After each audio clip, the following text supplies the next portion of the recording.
कभी ऐसा महसूस हुआ है कि एक अच्छी खासी नौकरी में फंस गए? मतलब बाहर से देखें तो सब कुछ परफेक्ट है, लेकिन अंदर ही अंदर एक खालीपन सा है। अगर हाँ, तो यकीन मानिए ये सिर्फ किसी एक इंसान की कहानी नहीं है। आज हम इसी एहसास और इससे बाहर निकलने के लिए दी जाने वाली उस सबसे आम लेकिन सबसे गलत सलाह के बारे में बात करेंगे। पाश के ये लाइनें उस खतरनाक शांति के बारे में है जो धीरे धीरे हमारे अंदर बस जाती है। ये वो एहसास है जब हम अपने सपनों को पीछे छोड़कर बस ऑफिस से घर और घर से ऑफिस के एक मशीनी रूटीन में फंस जाते हैं और हमारे अंदर की वो चिंगारी धीरे धीरे बुझने लगती है। तो चलिए इस पर थोड़ी और गहराई से बात करते हैं। समझने वाली बात यह है कि ये कोई पर्सनल प्रॉब्लम नहीं है। ये एक बहुत बड़े पैमाने का एक ऐसा अनुभव है जिसे लाखों करोड़ों लोग हर रोज चुपचाप जी रहे हैं। अमित की कहानी शायद कई लोगों को अपनी सी लगे। एक अच्छा आईटी ऑफिस, लैपटॉप पर खुली एक्सेल शीट्स और मन में बस एक ही सवाल, क्या जिंदगी भर यही करना है? बाहर से सब सेट है, लेकिन अंदर से कुछ तो है जो हर रोज टूटता है। और देखिए, ये सिर्फ अमित की कहानी नहीं है। गैलप का 2024 का सर्वे एक चौंकाने वाली हकीकत दिखाता है। दक्षिण एशिया में 10 में से लगभग 8 लोग, यानी कि 79% लोग अपने काम से या तो पूरी तरह से डिस्कनेक्टेड हैं या बस दिन काट रहे हैं। वो हर सुबह एक ऐसी जगह जाते हैं जहां उनका दिल नहीं लगता। तो फिर इसका हल क्या है? हमें हमेशा से एक ही सलाह दी जाती है, अपने पैशन को फॉलो करो। लेकिन क्या हो अगर यही सलाह असल में प्रॉब्लम की जड़ हो?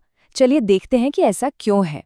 स्टैनफोर्ड यूनिवर्सिटी की एक स्टडी बताती है कि जो लोग ये मानते हैं कि पैशन कोई छुपी हुई चीज़ है जिसे बस ढूंढना है, वो असल में एक फिक्स्ड माइंडसेट में फंस जाते हैं। वो बस इंतज़ार करते रहते हैं। सच तो यह है कि पैशन एक खजाना नहीं, बल्कि एक पौधे की तरह है जिसे धीरे धीरे मेहनत से सींचना पड़ता है, बड़ा करना पड़ता है। ये एक एक्टिव प्रोसेस है, कोई इंतज़ार नहीं। कैल न्यूपोर्ट इसे बहुत ही बढ़िया तरीके से समझाते हैं। वो कहते हैं कि फॉर्मूला उल्टा है। ये नहीं कि पहले पैशन ढूंढो और फिर काम करो।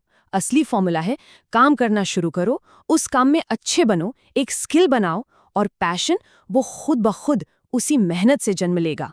ये बातें सिर्फ थ्योरी नहीं है। चलिए एक असली कहानी से समझते हैं कि पैशन असल में बनाया कैसे जाता है, सिर्फ ढूंढा या सोचा नहीं जाता। मिलिए नेहा से। 34 साल की नेहा, जिसका शेफ बनने का सपना शादी और बच्चों की जिम्मेदारियों में कहीं दब सा गया था। एक दिन उसने अपने बेटे के जन्मदिन पर एक केक बनाया और वहीं से एक छोटी सी शुरुआत हुई। लेकिन जो बात मोटिवेशनल स्पीकर्स अक्सर नहीं बताते, वो है पहली बड़ी असफलता। उसका पहला ऑर्डर खराब हो गया, कस्टमर ने शिकायत की और नेहा ने सब कुछ बंद करने का सोच लिया। यही वो मोड़ है जहां लगभग 80% लोग हार मान लेते हैं। लेकिन नेहा ने हार नहीं मानी। उसने फिर कोशिश की और धीरे धीरे केक बनाने के उस काम में वो इतनी डूबने लगी कि उसे वक्त का पता ही नहीं चलता था। साइंस में इसे फ्लो स्टेट कहते हैं।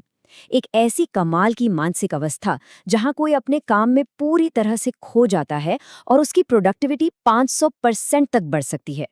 यही वो जगह है जहां काम काम नहीं, खेल लगता है।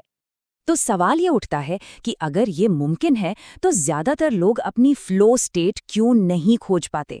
ऐसा क्या है जो उन्हें एक ऐसी नौकरी में बांधे रखता है जो उन्हें पसंद नहीं, जिसे अक्सर सोने का पिंजरा कहा जाता है? इसकी कई वजहें हैं जो हमारे सिस्टम में ही छुपी हैं। पहली है एक्सपोजर की कमी। हमें बचपन से ही डॉक्टर, इंजीनियर जैसे कुछ गिने चुने करियर ऑप्शंस के बारे में ही बताया जाता है। फिर आता है कोचिंग कल्चर, जो हमें एक ही रेस में दौड़ा देता है। और उसके बाद शुरू होता है लोन और ईएमआई का एक ऐसा चक्र जो हमें उस सोने के पिंजरे में हमेशा के लिए कैद कर लेता है। और ये जाल बहुत जल्दी बुनना शुरू हो जाता है। जैसा कि ये टाइमलाइन दिखा रही है, कहानी कोचिंग की फीस से शुरू होती है, फिर एजुकेशन लोन, फिर कार और घर की ईएमआई। 30 की उम्र तक आते आते सैलरी का एक बड़ा हिस्सा किश्तों में जा रहा होता है। ऐसे में नौकरी छोड़ने का ख्याल भी डरावना लगता है। लेकिन अच्छी खबर ये है कि इस पिंजरे को तोड़ा जा सकता है। चलिए एक बहुत ही प्रैक्टिकल और सिंपल एक्शन प्लान पर नजर डालते हैं, जिससे कोई भी अपनी पसंद की जिंदगी बना सकता है। इसका समाधान है 3E फॉर्मूला, यानी एक्सप्लोर, एंगेज और एक्सेल। पहला कदम एक्सप्लोर, अपनी दुनिया को बड़ा करो, नए नए आइडियाज देखो। दूसरा एंगेज, सिर्फ सोचो मत, कुछ चीजों को असल में करके देखो। और तीसरा, एक्सेल, जब कुछ पसंद आने लगे तो उसे चुनो और उसमें महारत हासिल करो। अमित की कहानी पर वापस चलते हैं। एक रात ऑफिस के प्रेशर के चलते उसे एक पैनिक अटैक आया, और यही वो पल था जब उसे लगा, बस अब और नहीं। उसे अपने बचपन का एक भूला हुआ शौक याद आया, लकड़ी पर नक्काशी करना, वुड कार्विंग। यह उसके लिए एक्सप्लोर करने का पहला छोटा सा कदम था। अब कोई नया स्किल सीखना बहुत मुश्किल लग सकता है, लेकिन लेखक जॉश कॉफमैन कहते हैं कि किसी भी नई स्किल में ठीक ठाक अच्छा बनने के लिए सिर्फ 20 घंटे की प्रैक्टिस लगती है। सोचिए, सिर्फ 20 घंटे। इसका मतलब है 1 महीने के लिए रोज के सिर्फ 45 मिनट्स। और जब कोई किसी चीज पर टिका रहता है तो उसमें एक बहुत ही कमाल की चीज विकसित होती है, जिसे कहते हैं ग्रिट। एंजेला डकवर्थ की रिसर्च के मुताबिक जिंदगी में सफलता का सबसे बड़ा कारण टैलेंट या आईक्यू नहीं, बल्कि ग्रिट है, यानी पैशन के साथ लंबे समय तक टिके रहने की जिद। ये 3E फॉर्मूले के एक्सेल फेज में बनती है, जब कोई सिर्फ कोशिश नहीं करता बल्कि महारत हासिल करने के लिए डटा रहता है। ये सफर सिर्फ एक नया शौक खोजने के बारे में नहीं है, ये उससे कहीं ज्यादा बड़ा है। ये एक उद्देश्य, एक मकसद बनाने के बारे में है। और यहीं पर इकिगाई का खूबसूरत कॉन्सेप्ट सामने आता है।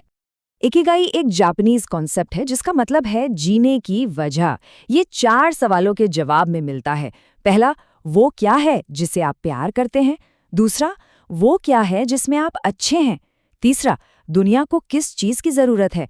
और चौथा, किस काम के लिए आपको पैसे मिल सकते हैं? जब ये चारों चीजें एक जगह मिलती हैं तो इकिगाई बनता है।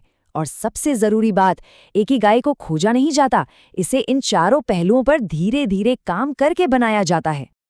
अब मन में कई बहाने आ सकते हैं, जैसे अब उम्र बहुत हो गई है। फैक्ट ये है कि करियर बदलने की औसत उम्र 39 साल है। या पेरेंट्स नहीं मानेंगे तो उनसे इजाजत मत मांगो, उन्हें रिजल्ट्स दिखाओ। और सबसे बड़ा बहाना पैसे नहीं है। तो याद रखिए, कई चीजें बिना पैसों के भी शुरू की जा सकती हैं, जैसे नेहा ने घर के अवन से की थी। तो अंत में सवाल ये नहीं है कि किसी का पैशन क्या है।